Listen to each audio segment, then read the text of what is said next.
Okay, so here we go. Okay, here's one Yeah. of the things. Okay, like Okay. Let's hear it. what the fuck happened with that movie? Seriously, you had to know. You had to know. Seriously, you had to go in. You had to go in knowing like my misgivings about that movie right from the start were holy shit. They've got three villains to deal with, two of which they haven't ever introduced yet. Plus, they have the new love interest to deal with that they had never introduced before. So it's like you're taking, especially with Venom, in the case of Venom, like you're taking this storyline that needs at least two movies to really work. My point being is that it would have worked so much better. They should have introduced Eddie Brock in the second movie, and they should have ended the second movie with Spider-Man in the black suit, and it would have made the third movie 10 times better. If they didn't have to deal with all that crap in the middle of the It's third true. movie, it would have tightened it up so much. And I mean, here's the big spoiler, and this is what kills me. Who's the coolest character in all three Spider-Man movies? Who was the character you were so happy you were finally going to get to see? J. Jonah Jameson. Exactly. Yeah. Venom, right? Am I No. wrong in thinking that? Yes, you are wrong. And Yeah, how long? And how long is he in the third movie? Like it's 45, like 2 minutes. 50 Yeah. seconds. No, seriously, like 15 minutes, and then he dies. Yeah, it was Now, really that's a poorly spoiler. handled. Does he die? big Does he spoiler. die? Quote unquote. Well, see the He movie could and be see what brought you back. think.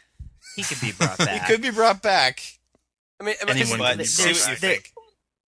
Because, like, say the symbiote can, possibly, that little bit, Eddie Brock ain't that was coming left. back.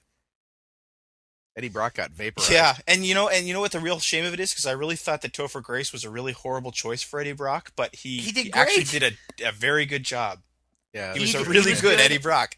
And Thomas Hayden Church was good as Sandman, but he didn't Yeah. get expanded. Yeah, but upon his enough either. motivation was crap. was It's weak. like, oh, why are you doing what you're doing? Oh, I have a sick daughter. My six. It's like, My give me kid a is break. sick. Yeah. Yeah. And then the other thing that pissed me off beyond belief was the whole Harry thing, where he starts out, it's like, oh, cool, he's actually seems like he's going to be a decent villain, even though he's like, air skateboarder guy. Extreme Mountain But- Dew goblin. Yeah. But then they like they to write him out of the story so that they can get on with dealing with Sandman and Venom. Yeah. Like they give him amnesia. Yeah, I know. Like the weakest Like, plot what? device.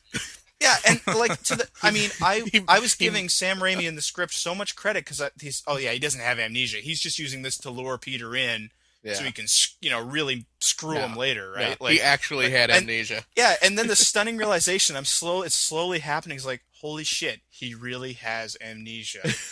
What Well, the and then the hell fact movie that, am like, I watching? After he recovers from the amnesia, like, it's the butler that convinces him that Yeah. I This saw mysterious it, Peter. He butler died who- by his own hand. Yeah, exactly. It's like, oh, I forgot to tell you. 2 movies ago when your father died, yeah, he really did kill himself. Yeah. Sorry, my bad. I know it's like, you've been pissed off for the past movie and a half trying to kill Spider-Man, but and I'm just sitting there going like, Bernard, what are you doing in the secret goblin room? Like, where did you come from? Didn't you know Harry was becoming like Goblin Jr.? yeah. What?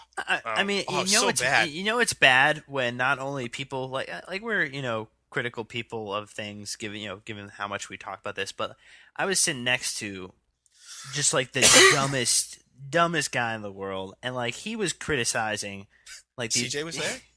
Oh, oh. Sorry, Hey. I'm sorry. He actually went as far to. There's a scene where Peter's walking down the street and he's kind of like jive dancing for about 20 minutes, and he The kids call it strutting. Come on. Yes, he and he's walks doing into the 2-finger,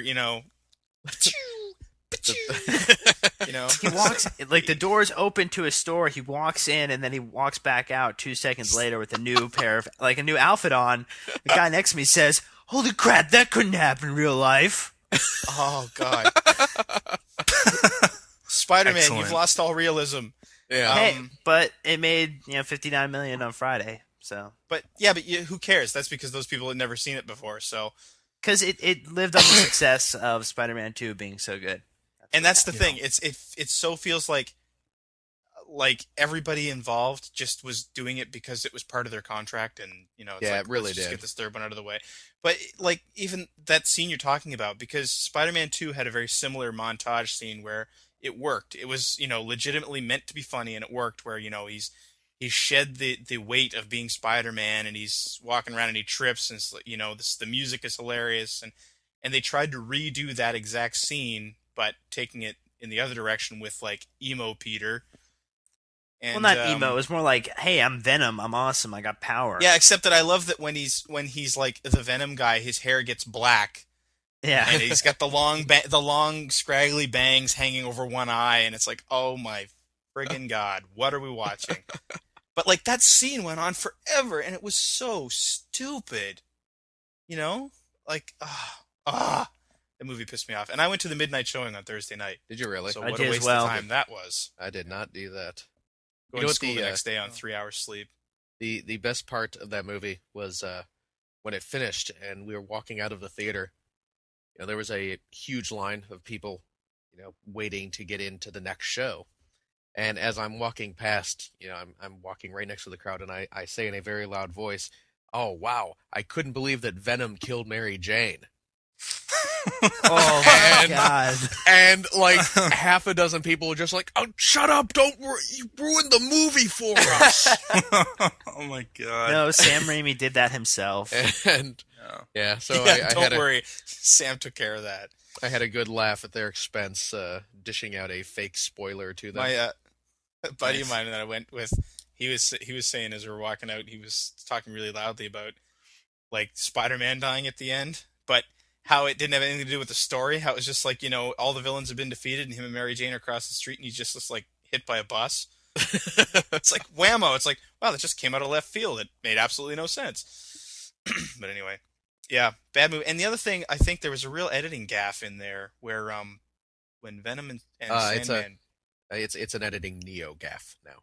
There you go. Sorry. But go on. Where Venom and Sandman, you remember like the first time they meet, and he says, you want Spider dead, I want him dead too. I know he won't let you help it, your sick daughter. How the hell did he know about the sick daughter?